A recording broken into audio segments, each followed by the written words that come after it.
If you're wanting to smoothly and freely navigate around the kit with ease, you have to have a pretty high level of fluidity. Most of the time though, the problem is that we're actually working too hard and therefore we're getting too stiff when we're trying to play loud, fast fills. And all of that is very stressful and frustrating. But if you use this slight arm motion I'm teaching you today, it's actually going to help your wrist and help you feel much more relaxed, which in turn is going to help you be way more fluid around the kit, whether you're trying to play big, fast fills or you just want to have that freedom as you're moving around the kit. This is going to help you do it. You can do this. Let's dive in.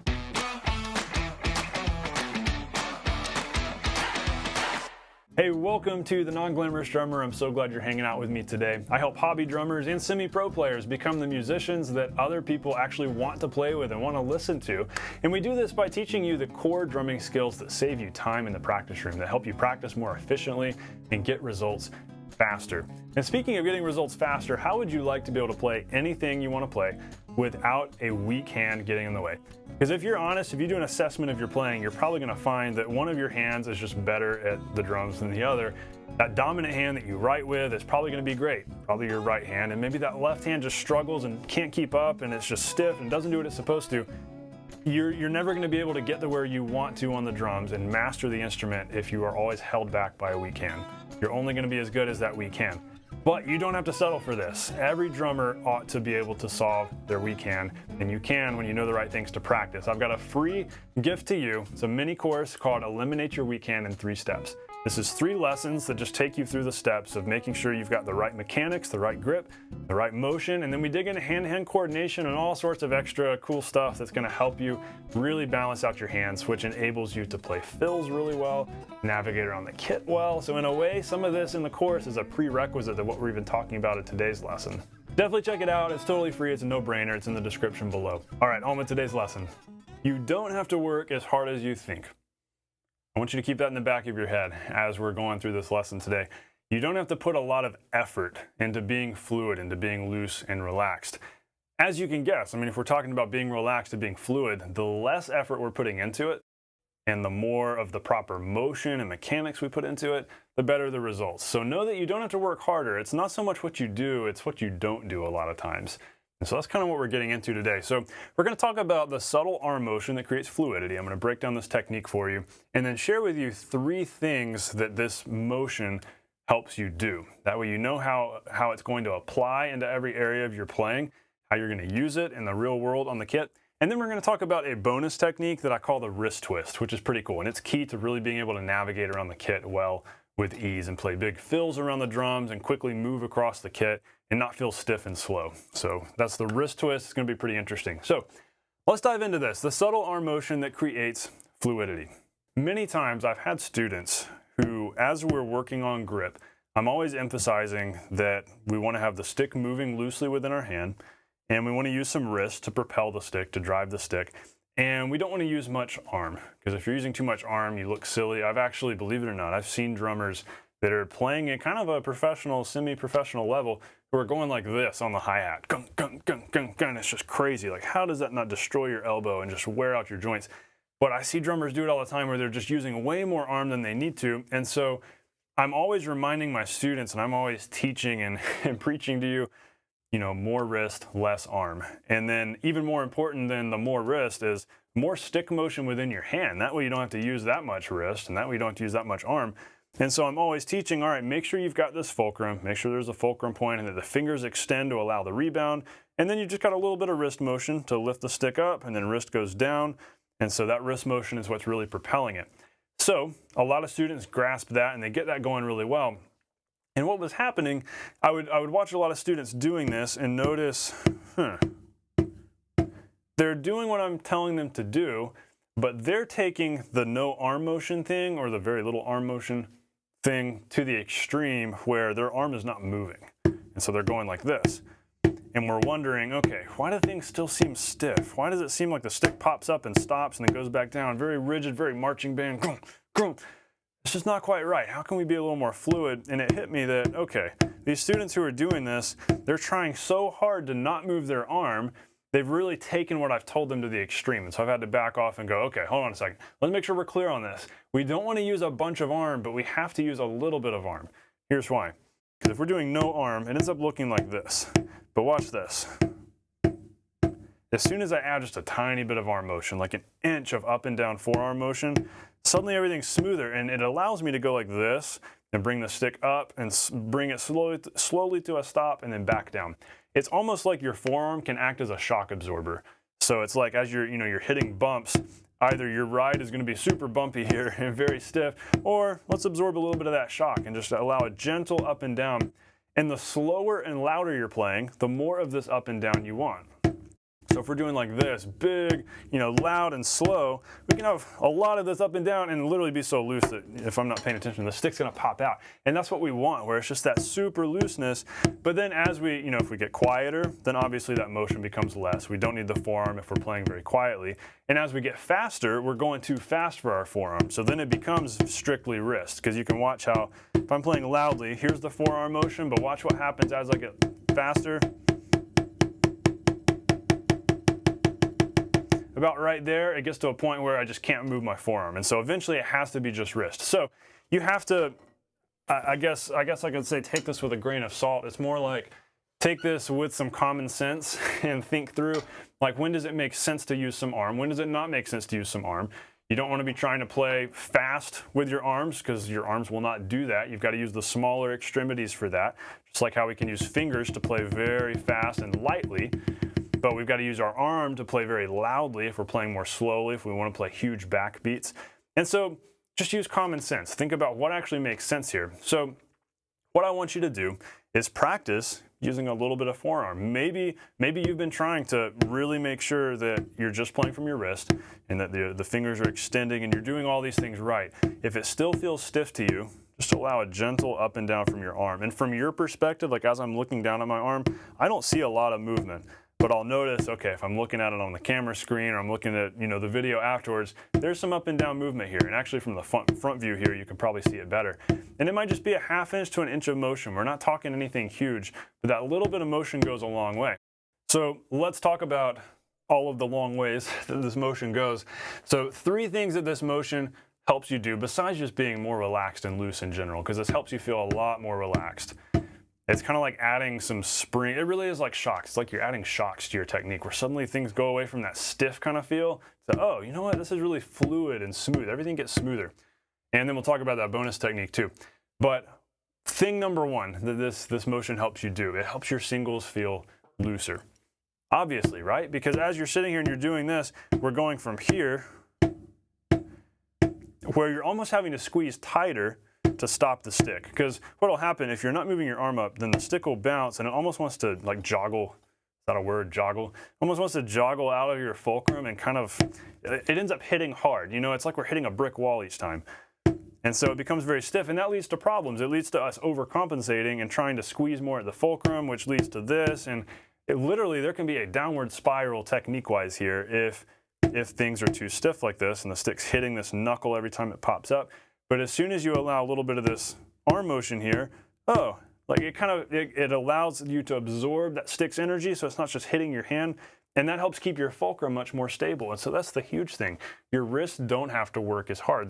They're essentially sharing the load with your forearms, because you want your whole arm to be working, like all of this to be working together as one unit. I think it was my teacher in college, my percussion teacher in college, that at my first lesson had me stand up and relax my arms holding my sticks, walk up to the concert snare and say, okay, you've got your arms relaxed, now just bring them up, set them on the snare. That's the position they need to be in, because your sticks are an extension of you. They're an extension of your arm. And all of this needs to be working together. What the stick does here and what the fingers are doing and wrist and forearm, it all needs to be functioning together. And so we don't want to have, the stick, we don't want to have stick and fingers functioning independently of the wrist. That's messy. I've had students go that route where they're trying to play singles with the fingers because they've seen drummers do this. And they know that, well, if the fingers are going to get me playing fast, then yeah, let me use my fingers. But that only works for going quietly and quickly fingers. If you're trying to use fingers for singles like this, that doesn't work. And so you can't just do that without using the wrist. You've got to use some wrist, but you can't just use the wrist without some arm. All these things have to work together. That's what I want you thinking about. Stick, fingers, wrist, arm, it's all one unit, and everything is doing a little bit. We want each of these things to be exerting as little effort as possible. But when you combine them all, if this were a math equation, some arm, plus some wrist, plus the stick motion within your hand. When you add all these things together, you end up with massive motion and fluidity and speed potential when really fingers aren't doing anything. They're just extending so the stick's out of the way. Wrist isn't doing much, forearm isn't doing much, but you add them all together and that's powerful. So this gives you this loose kind of singles feel, which is huge. And this is especially the case, like I was showing you a minute ago, when you're playing slowly and loudly. And the direct kit application for this is rim shot backbeats. If you're sitting here and you're playing loud backbeats, you've got to have that kind of loose, relaxed motion, and that's such a direct application of very slow singles. If you get really good at playing slow singles like this, that's going to carry over to playing backbeats, because backbeats don't happen really quickly. It's kind of like just playing quarter notes. All right, number two. The number two thing that this motion helps you do, it helps with smoother and wider dynamic transitions. So what do I mean by this? We're going to talk some specifics here on what to practice here, because when you've got your technique squared away and you're getting things in motion and you've got stick, fingers, wrist, arm, all these things working together, that means that you now have the potential to play really well, very softly, and really well, very loudly, and also very well slowly, very well quickly. The only potential missing element at this point is maybe some forearm strength, because you've got to develop these muscles and get them to work in a quick, agile fashion. And so that might just take repetition. But otherwise, you're setting yourself up for success when you're gripping well and you know, all right, we've got this combination of all these different pieces of the equation here. What I want to help you do at this point is we're talking about widening our dynamics. And so we're getting specific with, okay, how do we practice using this arm motion? Because like I showed you, we use more of it when we're playing loudly, less of it when we're playing softly. So a great exercise to do is play eighth notes at 60 beats per minute. That's very slow. Here's 60, I got it just playing on my phone so you can hear it.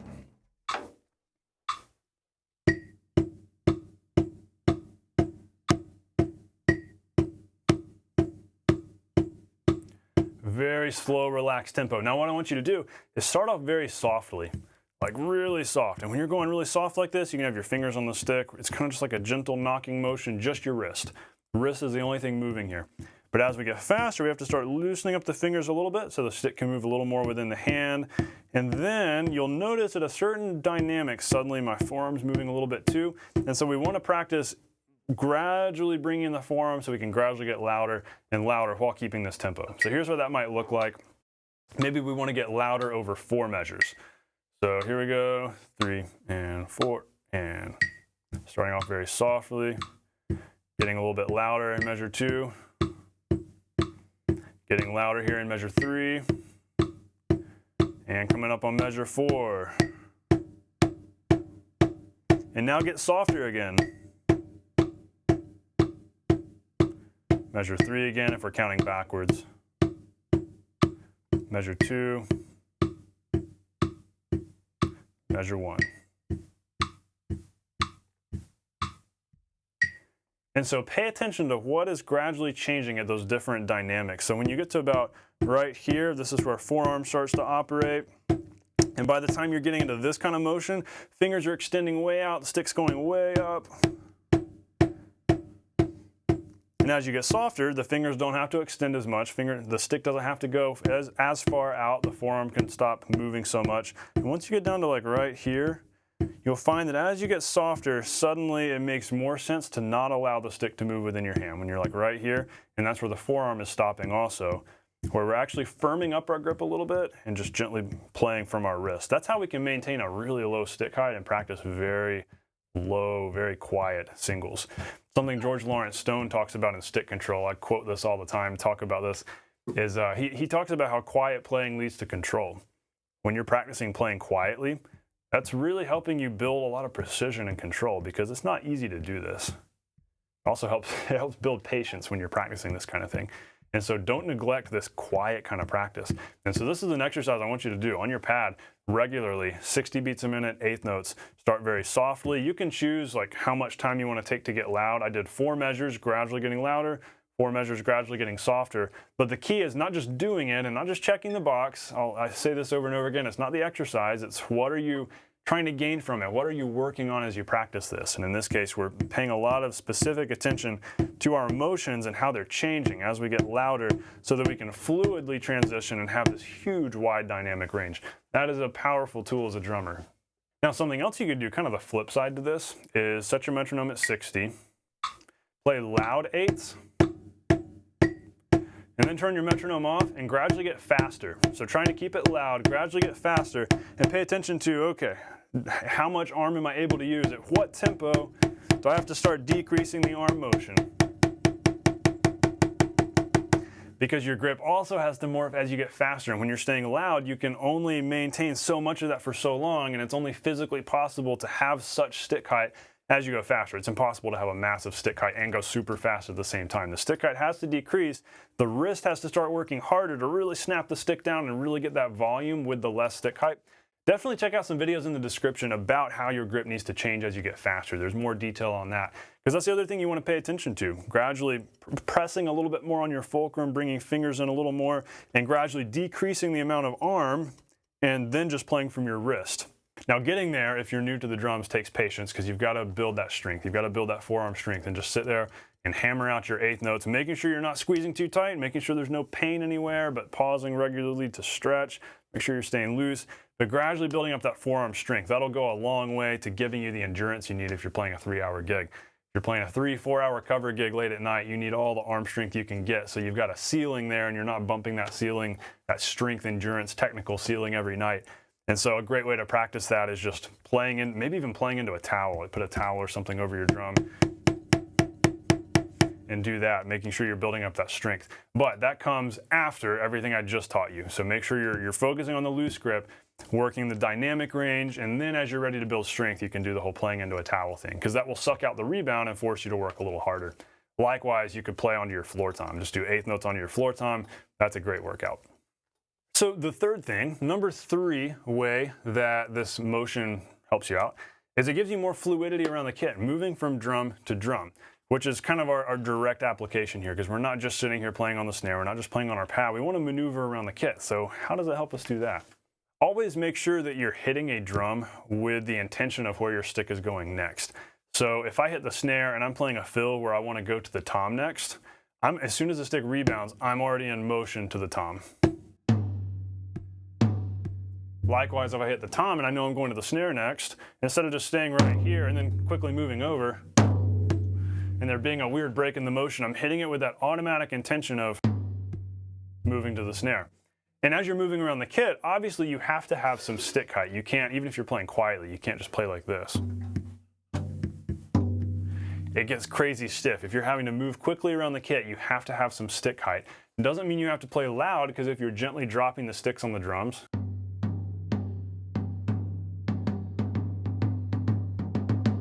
that's very quiet. I'm just gently dropping the sticks, playing that way, but allowing some stick height still, and that's where the arm comes in. Because actually, if you're playing a lot of tom fills, you're down here on the floor tom, see how low the rebound actually is? Like the natural rebound here, not much. The initial rebound, like right here, 2-3 inches above the drum. Versus on a practice pad, you get this nice full rebound, so it's super easy to play fluidly and smoothly on a pad or on a high-tuned snare. But as soon as you move to the toms, it's like, wait a second, how do I apply all this technique I've worked on here to the drums? Because it feels nothing like the practice pad or the snare drum. Same with if you're hitting on the edge of the hats. Not much rebound there. So what do? Well, what I want you to practice doing is actually allowing somewhat of an artificial rebound, where if you're hitting your floor tom, see if you can get that going, where you're actually lifting the stick a little bit. You're using some wrist to toss the stick up and some arm to help that out, so that you're smoothing out that motion instead of just letting it go. Probably doesn't make a difference in what it sounds like, but it makes a difference in the motion and makes it a lot easier to go from here to here. Because if I play like this, it's awkward. But if I go like this, that's a lot easier. Of where then I can just move in a smooth arc from drum to drum. And so what you've got to do is incorporate this whole forearm motion thing, a subtle forearm motion combined with the wrist, tossing the stick up, so that you can actually create an artificial rebound. We always want to be in this kind of motion so that we can go.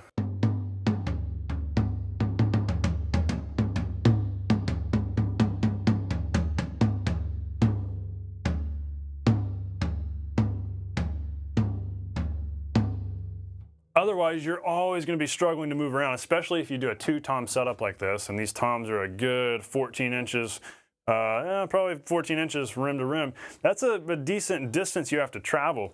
And so you might not just have a bunch of small toms next to each other, and you might have to move from one drum to another and across the kit. That's so important. Just like when you're here on the hi-hat, you don't want to just play like this, where the stick's always living here. You've got to have that up and down. I have a video here on the channel called the windshield wiper motion, where we talk about how that right stick, you create this artificial up and down, just aiding the rebound basically, so that there's room for the left stick to move so you can play backbeats without sticks clashing and getting tangled up. I'll definitely link that below for you.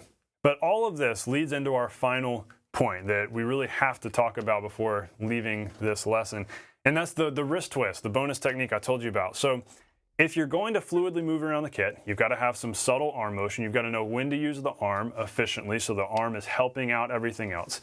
That's the thing. We want to make sure we're using everything together here to help everybody out. So the forearm, wrist, fingers, all of that fulcrum, everything's working together, and no one thing is working against the other. So that's the key here. We've got to have that balance.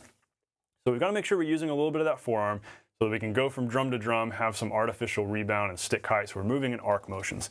But also, what we don't want to neglect is the fact that it's a lot easier. Like if we want to go from snare to floor tom, it's a lot easier to twist like this. That's why I call it the wrist twist. This is very self-explanatory. What we want to do is actually go from a thumbs up grip, if we're on the left side of the kit with our left hand, to more of a palms down grip on the right side of the kit with our left hand. Vice versa, right hand, it makes a lot of sense to be thumbs up on the right side, twist over to palms down on the left side. Now, this is not a written in stone rule, and you don't have to follow this exact thing everything you play, where like, oh, I've got left stick over here, I gotta make sure I'm thumbs up. Oh, left stick's here, I gotta make sure I'm palms down. Because there are a lot of drummers who will move right hand over to hi-hat and they'll keep a thumbs up position on the hats. There are a lot of great drummers out there who play with a very thumbs up French grip on the hi-hat. I don't. That's totally fine. To each his own, to each her own. You do what you want to do. I like to go from a French grip on the ride, flipping over to a more palms down grip on the hats. Just makes sense to me. Likewise, if I'm going back and forth between the snare and the floor tom, it's going to be this kind of motion right here. Because look at how much less arm motion I do when I'm allowing that twist to happen. Same thing might apply if I'm doing left stick, going from rack tom to floor tom. And so instead of having to go boom, instead of having to move a lot of arm or go, you can do that if you want to. You know, you don't have to do this wrist twist thing, but I'm all about conserving motion. We want to use the right motion and have motion when we need it, but also don't move more than we need to. And so if you can do a little bit of a twist here,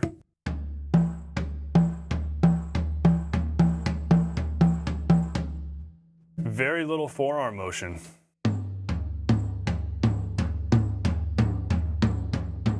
Probably moving my wrist and forearm is probably moving within a 6 to 8 inch range. And that's for drums that are, you know, a solid 2 feet apart, center to center, maybe more than that, 2.5 feet from center to center.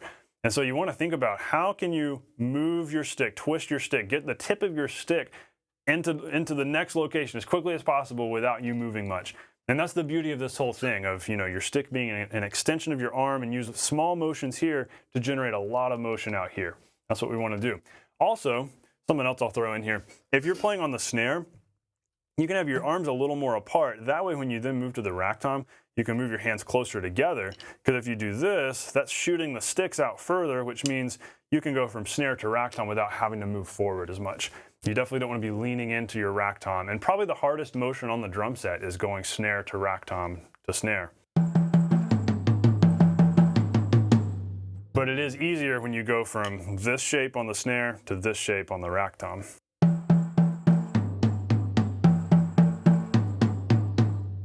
Now, that might not always be true, and if you're playing, like if I'm playing rim shots on the snare, I'm actually doing those about right here so the butt ends aren't hitting my legs. That's the sacrifice I have to make because I don't want to have my snare super high. I'm tall, my knees are right here.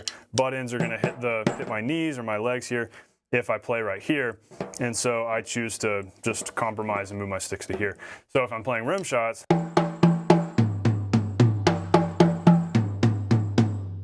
then I'm not really able to do that so much. But when you're playing very loudly and you've got so much motion happening, it's not a big deal to move a foot, you know? But if you're playing more softly, it can be a little trickier to then move from here up to here. But not so much if you've got the sticks spread apart. So I recommend if you're not playing rim shots, if you're doing like a snare cadence kind of thing, then have not a full-on 90-degree, but close to it. So you're more spread apart here, and then you can just go like that to get up there to the tom. And then when you're moving, you know, alternating hands like a fill around the kit. You're going from rack tom down here to floor, you can just gently rotate your right hand a little bit, and maybe left hand goes a little bit more palms down. But again, this can be subtle. It's not like we have to be like this and then go to that. That's crazy. Don't exaggerate this more than what it needs to be. Just allow a little bit of subtle wrist twist that just makes sense. Use common sense here.